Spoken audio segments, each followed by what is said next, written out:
Welcome to Breaking Ties, Destination Divorce. This is your go-to source for practical advice and support while you go through the divorce process. Join us each weekday for a quick chat where we'll cover a variety of topics such as child custody, property division, and self-care. Together, we'll explore emotional, financial, and legal aspects of divorce and help you find the best path forward for you and your family. Here's your host and Certified Divorce Financial Analyst Professional, Mike Fulkerson. Hi, and welcome back to Breaking Ties, Destination Divorce. I'm your host, Mike Fulkerson, financial advisor and certified divorce financial analyst professional. And today's topic, we're going to explore two alternative dispute resolution methods. And they're, pretty common in the divorce process. And one is mediation and the other is arbitration. Now, while both aim to resolve conflicts outside of court, they have distinct differences. So let's break them down. Now, we're going to start with mediation. And so mediation is a voluntary process where divorcing couples work with a neutral third party known as a mediator to facilitate discussions and reach agreements on various aspects of their divorce.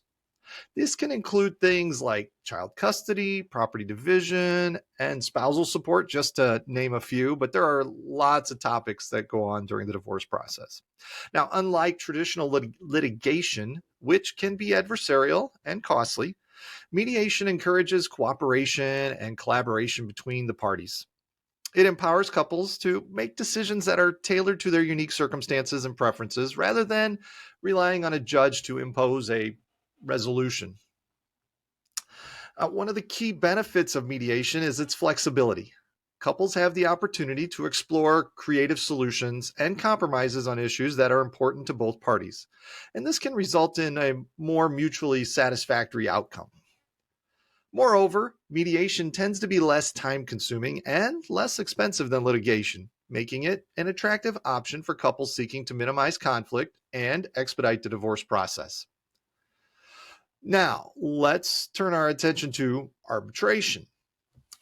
Arbitration is another form of alternative dispute resolution where divorcing couples present their case to a neutral third party, this time known as an arbitrator, who acts as a private judge and renders a binding decision on unresolved issues.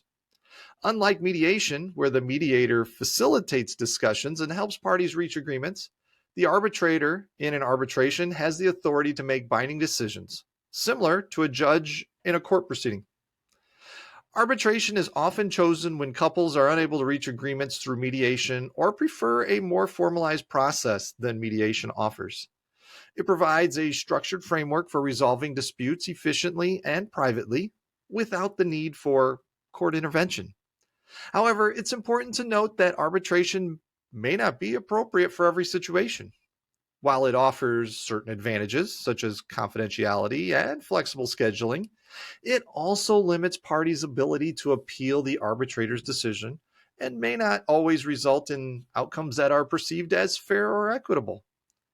So in summary, while both mediation and arbitration offer alternatives to traditional litigation in the divorce process, they differ in their approach, level of control, and finality of outcomes.